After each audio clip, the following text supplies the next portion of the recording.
కూర్చోండి.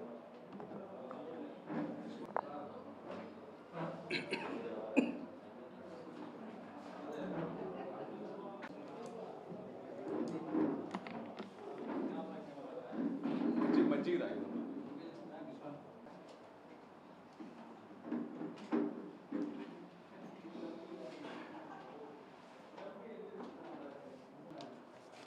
ఓకేనా?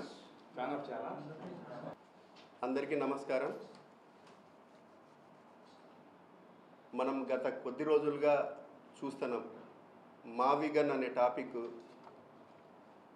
మన ఆంధ్ర పాలిటిక్స్లో మరి ముఖ్యంగా సోషల్ మీడియాలో ట్రెండింగ్గా నడుస్తుంది. వైఎస్ఆర్సీపీ అధ్యక్షుడు జగన్మోహన్ రెడ్డి గారు ఎప్పుడైతే అసెంబ్లీలో, లోక్సభలో, రాజ్యసభలో ఈ బిల్లు పాస్ అయిందో అప్పటి నుంచి ఒక కొత్త నినాదం మావిగన్ అని తీసుకోవడం జరిగింది. మేము వైఎస్ఆర్సీపీ అధ్యక్షుల్ని కానీ వైఎస్ఆర్సీపీ పార్టీని కానీ డైరెక్ట్గా ప్రశ్నించేది ఏంటంటే 1924 మధ్యలో లేకపోతే 19 కంటే ముందు ప్రతిపక్షంలో ఉన్నప్పుడు నేను తాడేపల్లిలోనే, అమరావతిలోనే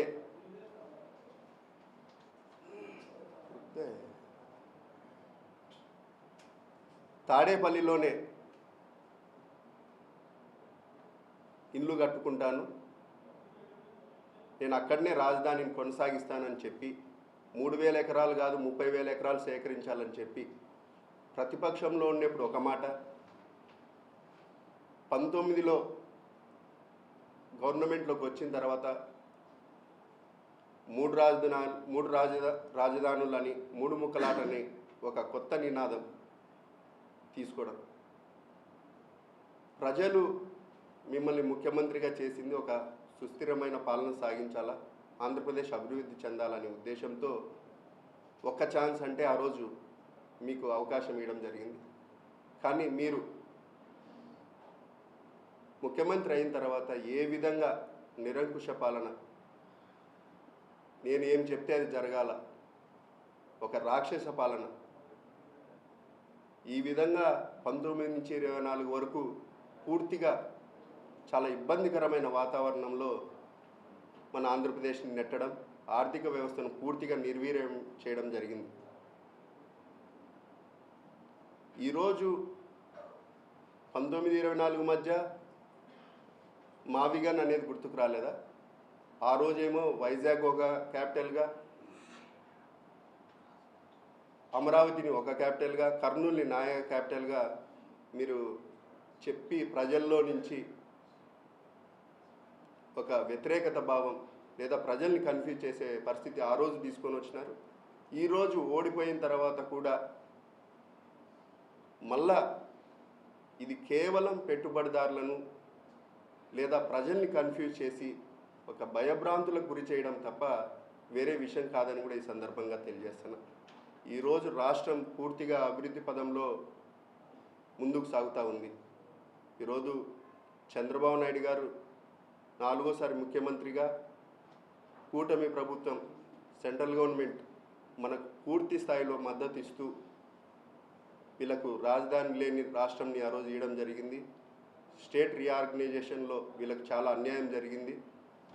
రాయలసీమ కానీ ఉత్తరాంధ్ర కానీ స్పెషల్ ప్యాకేజీలు ఇస్తూ మనకు అభివృద్ధి పదంలో ముందుకు తీసుకొని పోవాలని చెప్పి ఆ రోజు మోడీ గారు కూడా మనకు సపోర్ట్ చేయడం జరిగింది.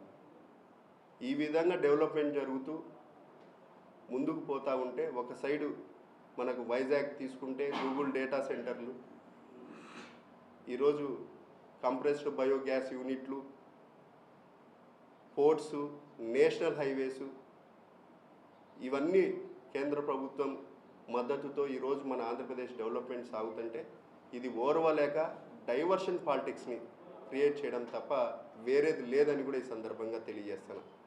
సైడ్ కడప జిల్లాలో ఎస్సీజెడ్ కొప్పర్తి విషయానికి వస్తే దాదాపు 2,000 కోట్ల రూపాయలు మనకు ఈరోజు డెవలప్మెంట్ పనులు ఆల్రెడీ టెండర్లు పిలిచి ఈరోజు వర్కులు కూడా స్టార్ట్ అయ్యి మొదలవుతున్నాయి.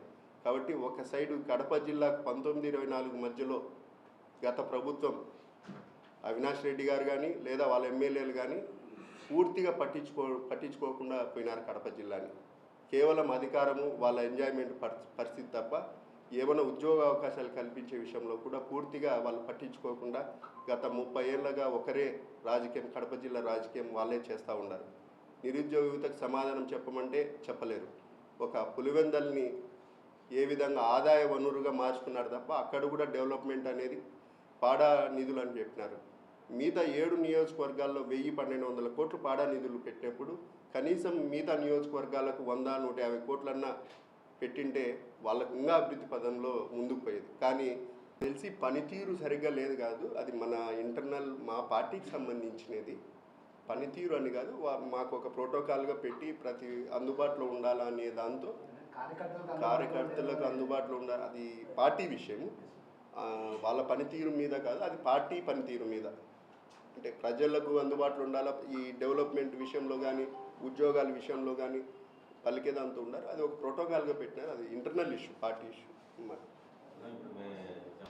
ఇప్పుడు బీజేపీ పార్టీకి సంబంధించిన ఎమ్మెల్యే ఒక సైడు, రెండోది ముఖ్యమంత్రి స్థాయిలో 2 రోజుల కిందట ఎమ్మెల్యే గారు కలవడం జరిగింది. సానుకూలంగా వాళ్ళు మాట్లాడినారనేది కూడా రావడం జరిగింది. సీనియర్గా 4వ సారి ఎమ్మెల్యే, మన ముఖ్యమంత్రి వర్యులు 4వ సారి ముఖ్యమంత్రిగా ఉండడము, సీనియర్గా ఏ విధంగా ఆయనకి ఇబ్బందులు ఉన్నాయో ఒకసారి కూటమి వాళ్ళ అధ్యక్షుడు ఉన్నారు మాధవ్ గారు, సీఎం గారి దృష్టికి తీసుకొని వెళ్ళారు, సానుకూలంగా స్పందించినారు అనేది 2 రోజులు 3 రోజుల నుంచి అన్అఫిషియల్గా మనకు కూడా తెలుస్తూ ఉంది. నిన్న కూడా ఈనాడు పేపర్లో కూడా రావడం జరిగింది. చూద్దాం ఏం జరుగుతుంది. బీజేపీ ఎమ్మెల్యే కూటమి కాబట్టి కొంచెం మనం కూడా ఆలోచన చేసి మాట్లాడాలి, ఏదైనా మాట్లాడాలి. అంటే పార్టీలో ప్రాధాన్యత తక్కువగా ఉంది అనడంలో జమ్మలమడుగు నియోజకవర్గంలో ఎస్పెషల్లీ టీడీపీకి బీజేపీకి మధ్య ప్రాధాన్యత కొరవడం అనుకోవచ్చా ఆయన మాటల్లో? ఆయన వాళ్ళ ఇంటర్నల్ వాళ్ళ పార్టీ వాళ్ళని కూడా విమర్శించడం జరిగింది. ఒక మనకు ఇంకా జమ్మలమడుగులో కూటమి దిగ్విజయంగా ముందుకు పోతుందని నాకు నిస్సందేహంగా చెప్పగలను. ఎందుకంటే నేను కూడా అక్కడ పాత్ర పోషిస్తున్నా కాబట్టి కూటమిలో ఏదైతే ఉండాలనో డెవలప్మెంట్ విషయంలో మరీ ముఖ్యంగా ఎక్కడే కానీ అటువంటి లేవు. పార్టీ పరంగా వాళ్ళ కొన్ని విషయాలు ఉంటాయి, మనకి కొన్ని విషయాలు ఉంటాయి. మన పరంగా మనం స్ట్రాంగ్గా ఉండాలి.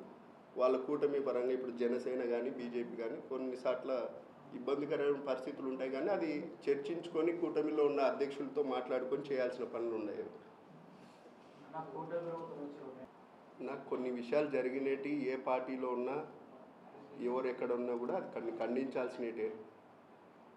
అది కాకుండా మన ప్రభుత్వం కూటమి ప్రభుత్వం వచ్చిన తర్వాత ఈగల్ టీం అని చెప్పి గంజాయిని పూర్తిగా లేదా ఏదైతే ఆకతాయిలు ఉన్నారో వీళ్ళందరినీ కూడా కఠినంగా శిక్షించే విధంగా మనం జరిగింది. ఒకటి మైలవరంలో జరిగినాయి, లేదా ఒక చిత్తూరు జిల్లాలో జరిగిన, ఒక సైడ్ రాజమండ్రిలో జరిగిన తక్షణమే కొన్ని ఇమీడియట్ యాక్షన్స్ భయం ఉండాలా ఇటువంటి చర్యలు చేపడితే అనే ఉద్దేశంతో సీరియస్గా తీసుకోవడం జరిగింది. నారా లోకేష్ బాబు గారు కూడా స్ట్రైట్ ఫార్వర్డ్గా ఇటువంటి విషయాలలో బిహేవ్ చేస్తున్నారు. కాబట్టి ఇది ఎక్కడ జరిగినా తప్పే, కానీ ఇవి రిపీటెడ్ కాకుండా కౌన్సిలింగ్ స్కూల్ ఏజ్లో నుంచే ఇటువంటి ఏదన్నా చర్యలు తీసుకొని కౌన్సిలింగ్ చేసి డెవలప్మెంట్ యాక్టివిటీస్ మీద చెప్పాలనేది కూడా నారా లోకేష్ బాబు గారు ఒక అవేర్నెస్ క్రియేట్ చేయాలా. ఇది ఒక మన అందరి బాధ్యత కూడా, ప్రతిపక్షము అధికార పక్షము మీడియా వాళ్ళది. ఎందుకంటే మహిళలు చిన్నప్పటి నుంచి గుడ్ టచ్ బ్యాడ్ టచ్ అనే విషయం దగ్గర నుంచి కూడా పూర్తిగా నేర్పిస్తే ఒక అవగాహన ఉంటుంది. ఇది ప్రజలందరూ చేపట్టాల్సిన బాధ్యత. గవర్నమెంట్ మరీ సీరియస్గా తీసుకుంటుందని కూడా ఈ సందర్భంగా తెలియజేస్తాను. ప్రతి ఒక్కరూ తప్పనిసరిగా యూట్యూబ్లోకి వెళ్ళి కడప వార్తను లైక్ చేయండి, సబ్స్క్రైబ్ చేయండి. ఇట్లు మీ జి రమణయ్య, ఎడిటర్, కడప వార్త.